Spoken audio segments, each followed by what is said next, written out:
조금씩 보수를 해나가고 있고요.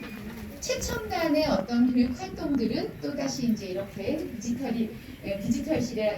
미디어실이라든지 메이커 스페이스, AI실 이런 것들이 다 새롭게 구축되어 있습니다. 지금부터는 준비해야 될 내용을 중심으로 말씀을 드릴게요. 첫 번째 가장 중요한 게 시간을 지키는 겁니다. 그래서 이거를 제대로 하려면 부모님과도 평상시 생활에 약속한 시간에 자고 일어나기부터 실천을 해야 되겠죠. 사실 유치원 때부터 했던 일이고 유치원에서 가장 중요하게 생각하는 건데 이게 안 되면 학교에 등교하는 게 힘들어질 수가 있고 그 다음날 피곤해질 수가 있죠. 늦게 자면 그 다음 집중력이 떨어지게 되고 몸도 아플 수가 있어요. 자고 일어나기가 가장 중요합니다. 그래서 한 달 동안 지금까지 조금 그러려면 부모님도 정해진 시간에는 일어나고 자고 이런 거를 잘 하는 어린이들이 학교 생활도 적응을 잘 할 수 있다. 두 번째, 먹는 겁니다. 급식 시간 아침에 먹는 거, 특히 등교하기 전에 아침 식사를 하고 오는 게 아이들의 성장 발달이나 뇌 활동에 좋습니다.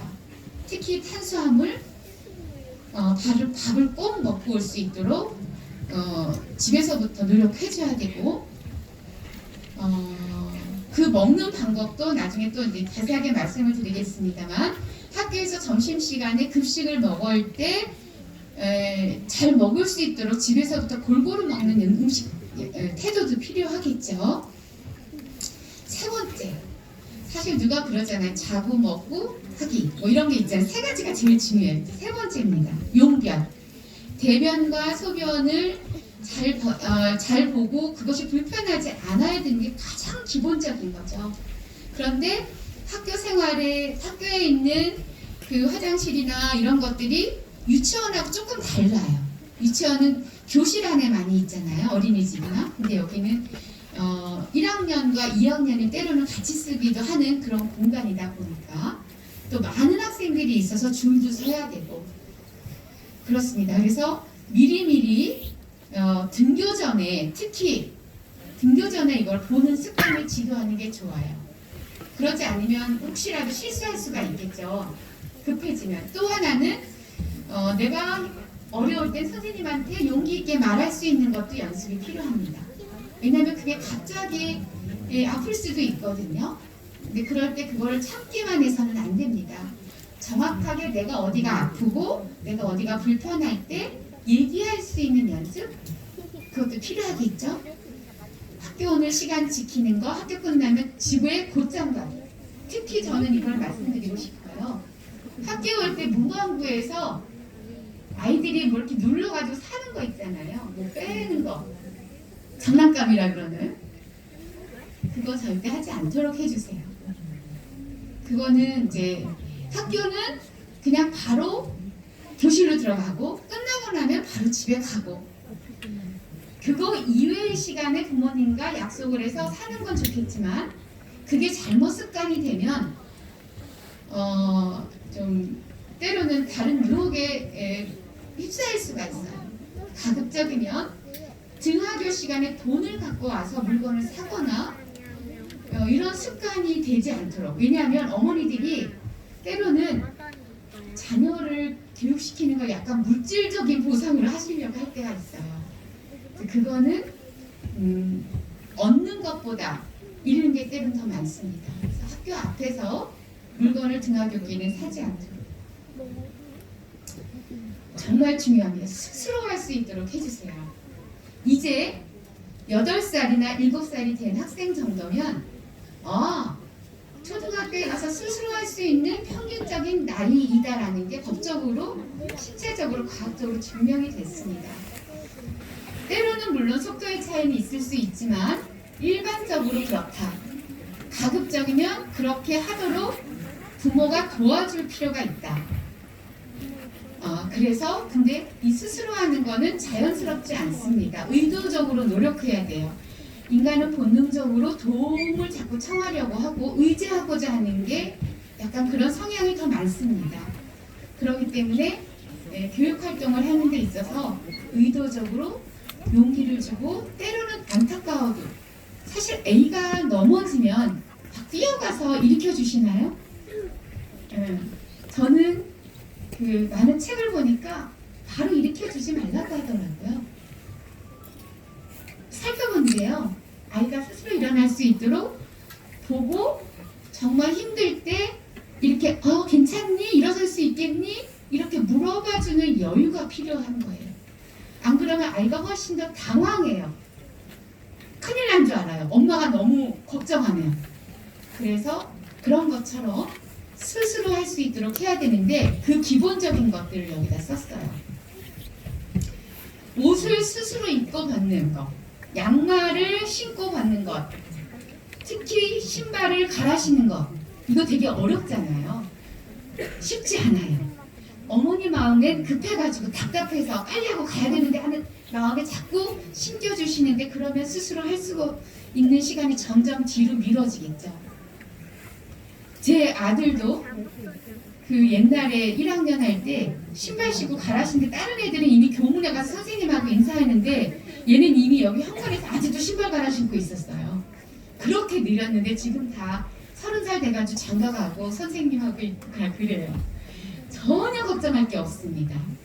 속도가 느릴 뿐이에요. 그런 아이들은 훨씬 더 머릿속에 생각하는 게 많을지도 몰라요. 걱정하시지 말고 우리 아이들은 기다려주면 다 할 수 있습니다. 다만 단체 생활을 하는 데 있어서 혹시라도 또 그게 너무 늦어지면 본인이 힘들 수 있으니까 집에서 열심히 연습을 시켜주시고 노력을 하도록 해주시면 됩니다. 학습 준비물도 스스로 챙기게. 엄마가 다 해주지 말고 아이한테 물어봐 주시고 애들 몰래 한번 체크만 해주시고 그렇게 해야 됩니다. 자기 물건 확인하고 챙기고. 왜냐하면 아이들이 너무 많이 물건을 집에다 놓고 올 때가 많아요. 그러면 꼭 부모님께서 보안관실에다 물건을 맡기시러 오세요. 그죠? 때로는 좀 혼은 안 내지만 요즘 조금 불편한 걸 느끼게 해주는 게 오히려 나아요. 습관이 되더라고. 엄마가 갖다 주겠지? 이런 게 돼요. 그 바람직하진 않아요. 또 왜냐하면 선생님이 막 가르치고 있는데 물건 찾으러 가야 되잖아요. 보안관님들은 또 보안관실에서 문을 지켜야 되는데 전달해 줄 사람이 없어요. 그러면 선생님하고 같이 내려오게 되면 다른 애들도 위험할 수 있고, 그래서 가급적이면 그런 전달이 쉽지 않다 하더라. 아시겠지만 나중에 보시면 1학년이 4층까지 있어요. 담임 선생님이 내려오시기 어렵다. 이런 상황을 생각하시고 미리미리 이 대규모 학교에 보내시는 학부모님들께서는 준비를 할 수 있도록 꼭 확인하고 챙겨주시면 고맙겠습니다. 정리전도하기, 젓가락 이용 방법 익히기, 급식을 먹어야 되고 또 하나는 젓가락 사용을 해야 머리도 좋아지고 아이들이 생각하는 힘도 늘어나니까 젓가락 사용을 꼭 하도록 해주세요. 음료 마시기입니다. 이게 급식 시간에 나오는 음료가 되게 다양해요. 그래서 여기 보면 우유팩을 20명이 넘는 학생들을 선생님이 다 열어줄 수가 없어요. 우유팩 따는 거를 연습을 해야 됩니다. 이제 3월달은 아니고 아마 4월달부터 우유를 먹게 될 거예요. 그 우유팩 뚜껑을 여는 것부터가 너무 힘든 일이에요, 이거는. 그리고 이거를 잘 여는 건 대단한 일입니다. 그런데 이거 조금 더 연습을 많이 해야 되겠죠. 그래야 아이가 덜 힘들고 쏟을 수도 있으니까 우유팩 열고 닫는 것부터 연습하기. 두 번째, 이런 것도 나와요. 이렇게 뚜껑을 돌려가지고 따는 거 있잖아요. 그런 것도 가끔씩 급식에 나오기도 합니다. 이런 것도 한번 연습해보고 가끔씩 식혜 같은 거 이런 것도 나와요. 그러면 힘을 다 이렇게 해야 되고 여기 나오는 대로 이 다양한 음료들이 급식 시간에 나오니까 집에서 한번 스스로 따보는 연습을 자주 해주시면 아이들이 더 건강하게 먹을 수 있을 것 같아요.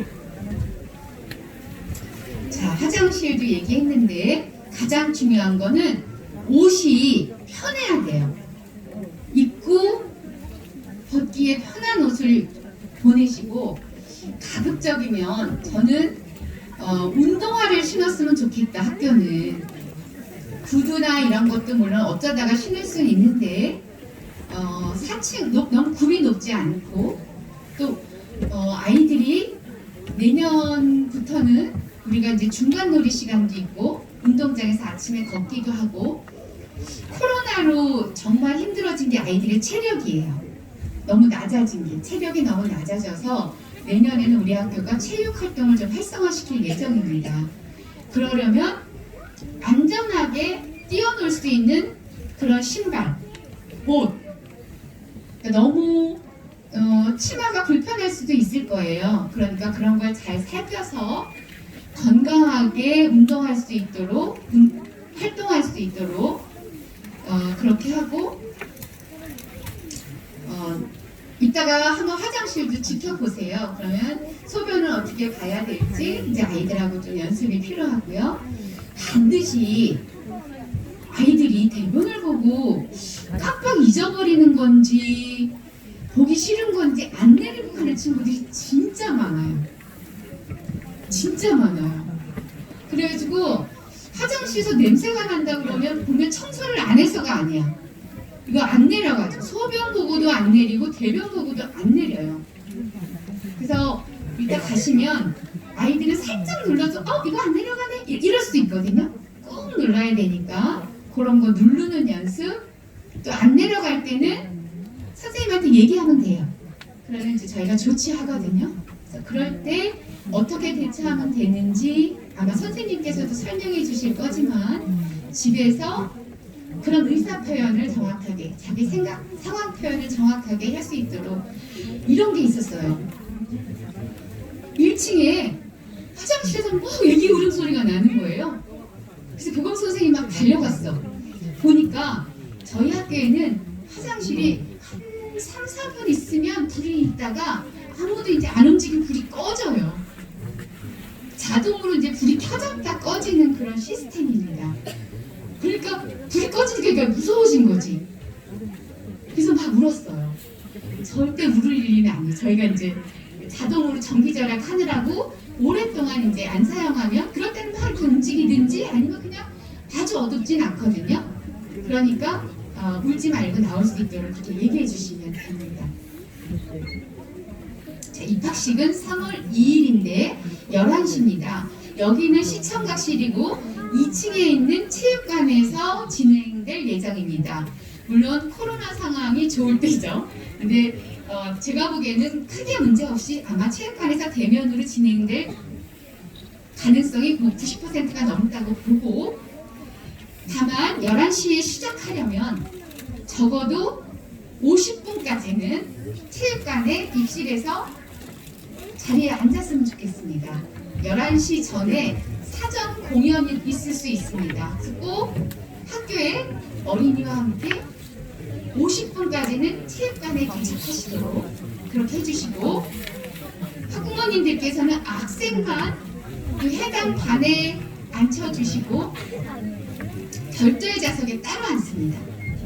이때부터 이제 입학식이 진행이 될 예정이고, 이런 것부터가 해주시면 되고, 학교 오고 가는 길을 인도, 횡단보도, 특히 어른들은 안전하다고 생각을 하거나 본인 대처할 수 있어서 어른들 중에 인도로 안 다니고 골목길 차도로 다니는 사람이 너무너무 많아요. 그런데 절대 우리 어린이들은 절대 그래서는 안 돼요. 학부모님들께서 반드시 인도로 다니고 횡단보도 하얀색 선이 있잖아요. 신호등 이런 데로만 다녀야지만 너희들은 키도 작고 그래서 잘 안 보인다. 이런 얘기 꼭 해주시고, 아시죠? 아이들 밝은 옷 입히는 거. 밝은 옷, 밝은 우산. 우산도 투명 우산이 더 좋다고 합니다. 그런 식으로 아이들을 밝은 곳에 해주시고, 학급 표지 이름 부르면 이제 선생님이 그럴 거예요. 선생님이 홍길동 하고 부르면 네 하고 이렇게 있는 게 아니라 자신 있게 자기 손도 들고 네 하고 대답할 수 있는 걸 연습해 주세요. 내 이름을 부르면 그 선생님이 나를 알아서 쳐다보면 나를 알아봐 주겠지? 아니에요. 네라는 예라는 대답을 정확히 할 수 있도록 이게 아니라 네 이렇게 크게 답할 수 있도록 연습해 주세요. 그 다음 어린이의 이름표는 학교에서 일과를 준비합니다. 그 당일 입학식이 끝나고 나면 학생들과 선생님께서 각 교실로 학생들을 데리고 가실 거예요. 그리고서 교실에서 아마 교육을 또 하실 겁니다. 내일은 어떻게 와라 교육을 하실 거예요. 그럴 때 학부모님들과 제가 또 남아서 연수를 할 거예요. 왜냐하면 그 다음날 연수를 했더니 너무 많은 분들이 못 오셔요. 그래서 입학식 날은 거의 다 오시기 때문에 중요한 얘기를 그날 할 겁니다. 그래서 다 아마 참석하실 시간에 말씀을 드릴 거고요. 학용품 준비는 안 하셔도 된다. 색연필, 크레파스 뭐 이런 기본적인 학용품들을 학교에서 쓸 거나 아마 학교에서 대부분 나눠줄 겁니다. 책가방, 실내화 주머니, 실내화, 내가 쓸 필통 이 정도는 준비하셔야 돼요. 실내화는 안 줍니다. 그러니까 자기 실내화에 이름 꼭 쓰고 실내화, 신발 주머니 이런 기본적인 것만 준비하시고 기타 공책도 학교에서 다 나눠줄 거예요. 왜냐하면 네 칸 공책 사와라 그러면 다 다른 걸 사오기 때문에 공책이나 학교에서 직접 써야 될 것들은 대부분 나눠주실 겁니다. 그러니까 그거 이외에 다른 것만 준비하시면 되고요. 학급 배정은 2월 21일 정도에 개별로 문자를 보낼 겁니다. 요즘은 개인정보라 어디에 붙이지 않아요. 개별로 문자를 알 테니까 전화번호를 정확하게 해서 써서 있다가 제출해 주셔야 되고요. 학교의 모든 나중에 현장학습을 가거나 방과후 학교를 하거나 이럴 때 돈을 낼 때는 모두 다 스쿨뱅킹을 하기 때문에 신한은행으로 아마 학교에서는 일괄한다고 하니까 거기에 맞춰주시면 되고, 이거와 관련된 서류는 방학 개학하는 입학식 날 아마 받을 겁니다. 오늘은 개인정보 동의서를 제출하시고 이 돈 제출하는 거 관련된 서류 종이가 또 있는데 그건 입학식 날 제출하시면 됩니다. 방과후 학교는 대충 알고 계시죠? 정규 수업이 끝나고 나서 하는 수익자 부담, 내가 돈을 내서 하는 그런 프로그램의 운영은 계약하고 나서 신청을 받기 때문에 실제 운영 시간은 3월 13일부터입니다. 돌봄이라고 있죠. 돌봄은 오늘 서류를 받아서 1월 오늘부터 신청할 수 있겠죠. 11일까지 마감입니다. 그런데 이 서류를 정확해서 해서 내지 않으면 돌봄이 불가능합니다. 특히 그 서류 내용을 보시면 3시 반 이전에 퇴청하는 사람은 돌봄 신청을 받지 않을 거예요. 왜냐하면 중간에 너무 이동이 많아서 아이들 안전의 문제도 있고 돌봄의 취지는 5시까지 정말 돌봄이 필요한 학생들을 돌봐주라는 게 돌봄의 취지입니다. 돌봄의 취지가 학교에 그냥 정만두고 잠깐 있다가 학원 보내는 취지가 아니에요. 사교육 경감의 취지가 있기 때문에 적어도 3시 반 이후까지 돌봄에 참여한 사람만 신청서를 내야 되고 반드시 맞벌이 부부만 신청이 가능하니까 해당하는 서류를 정확히 제출해 주셔야 됩니다. 일단은 선생님들이 돌봄을 하고 있기 때문에 직접 받지 않고 보안관실에 제출하고요. 필요시에는 돌봄 선생님 거기 상담소 연락처가 있으면 거기에다가 상담하시면 됩니다. 그렇지만 이제 이 돌봄 교실이 여러 사람이 신청을 하지만 그중에 해당하신 분만 선정이 되겠죠. 1월 13일에 배정을 알려드릴 거예요. 그리고 선정된 학부모님 대상으로 2월 15일 저녁 6시에 오리엔테이션 할 예정입니다. 그때 꼭 모두 다 참석해 주셨으면 좋겠습니다. 자, 이제 제가 설명할 거는 거의 다 했습니다. 요거는 이제 오늘 끝나시면 이제 우리 학교인데 지금 현재 반배치기 때문에 내년엔 바뀝니다. 지금은 1학년이 10반까지 있지만 내년에 여러분들이 들어올 때는 10반이 아니라 9개 반까지 있어요. 그러니까 조금 위치가 변경이 될 수 있습니다. 제가 말씀드리는 건 우리가 지금 여기 시청각실에 있습니다. 요 옆에 발로 계단으로 올라가셔서 3층까지 올라가면 여기에서 이제 취학 통지서 접수를 받을 거예요. 3층까지 올라가시면 되고요. 제가 설명하는 건 이제 여기까지 이제 다 했습니다. 그리고 혹시 질문 받을 수 있는 시간이 한 2-3개 정도 받을 수 있을 것 같습니다. 이거는 내 개인 사적인 게 아니라 전체가 설명을 들으면 좋겠다 하는 혹시 질문이 있으면 한두 분 받겠습니다. 돌봄 신청 서류는 어떤 게 있는지 알고 있어요? 네? 제가 그거는 일일이 거기 돌봄 신청 서류는 위에 올라가시면 봉투에다가 따로 주실 거예요. 거기에 자세히 나와 있습니다. 네.